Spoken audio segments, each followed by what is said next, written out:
ആൻമരിയ ഇപ്പം നമ്മളിന്നെല്ലാം വേർപിരിഞ്ഞ് പോയിരിക്കുകയാണ്. അന്ന് ആൻമരിയയ്ക്ക് വേണ്ടി ഒത്തിരിയേറെ പ്രവർത്തിക്കുകയും സഹായിക്കാനൊക്കെ ഏറ്റവും മുൻനിര തന്നെ സാറും ഉണ്ടായിരുന്നു. എന്താണ് ഒരു ഇത് പറയാനുള്ളത്? നമ്മുടെ എല്ലാം പ്രാർത്ഥന വിഫലമായി ഒടുവിൽ ആൻമരിയ ഈ ലോകത്തോട് യാത്ര പറഞ്ഞിരിക്കുകയാണ്. വളരെ അധികം ദുഃഖത്തോടു കൂടിയും പ്രയാസത്തോടു കൂടിയുമാണ് നമ്മളെല്ലാവരും ഈ കാര്യത്തെ നോക്കിക്കാണുന്നത്.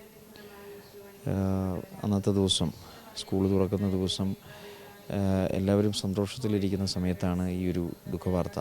ആൻമരിയയ്ക്കൊരു വിഷമമുണ്ടായി.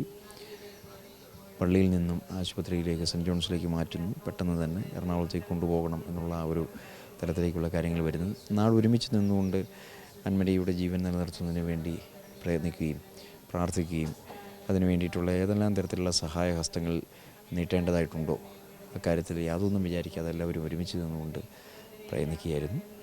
പക്ഷേ ആഗ്രഹം ജീവൻ നിലനിർത്തുന്നതിന് വേണ്ടി നമുക്ക് സാധിച്ചില്ല.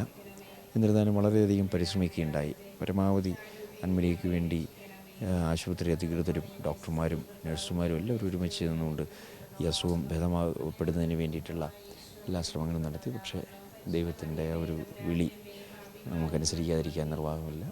ആൻമരിയ ആ ഒരു നിലയിൽ നമ്മെ വിട്ടു പിരിയുമ്പോൾ ഉണ്ടാകുന്ന ഒരു വലിയ ദുഃഖം ഈ അവസരത്തിൽ ജനപ്രതിനിധി എന്നുള്ള നിലയിൽ രേഖപ്പെടുത്തുകയാണ്. തീർച്ചയായും ആൻമരിയ ഹൃദയത്തിൽ ജീവിക്കുന്നു. ഈ നാടിൻ്റെ മുഴുവൻ വികാരവായ്പും ഏറ്റുവാങ്ങിയിട്ടാണ് നമ്മോട് വിട പറഞ്ഞിരിക്കുന്നത്. ഇന്നും എക്കാലവും ആൻമരിയയുടെ പേര്, നിഷ്കളങ്കമായ ആ ഒരു മുഖം, ഒരു കൊച്ചു പെൺകുട്ടി, വലിയ സ്വാധീനം ആ ഒരു നിലയിൽ ഈ നാട്ടിലെ മുഴുവൻ ആളുകളുടെയും പ്രത്യേകിച്ച് ഇടുക്കി ജില്ലക്കാരുടെ മുഴുവൻ മനസ്സിൽ ഇടം നേടിയിരിക്കുകയാണ്. ഇനിയെന്നും ആ നാമം ഓർമ്മിക്കപ്പെടും. ആത്മീയക്ക് നിത്യശാന്തി നേരുന്നു. പ്രത്യേകമായി പ്രാർത്ഥിക്കുന്നു. 1000 ആദരാഞ്ജലികൾ അർപ്പിക്കുന്നു. സാറേ, ആൻമരിയ നമ്മളിന്നെല്ലാം വേർപിരിഞ്ഞ് പോയിരിക്കുകയാണ്. ചെറിയ പ്രായത്തിൽ തന്നെ സാറിനടക്കമുള്ള എല്ലാ സഹായങ്ങളും ഉണ്ടായിരുന്നു അന്നത്തെ ഒരു ദിവസങ്ങളടക്കം.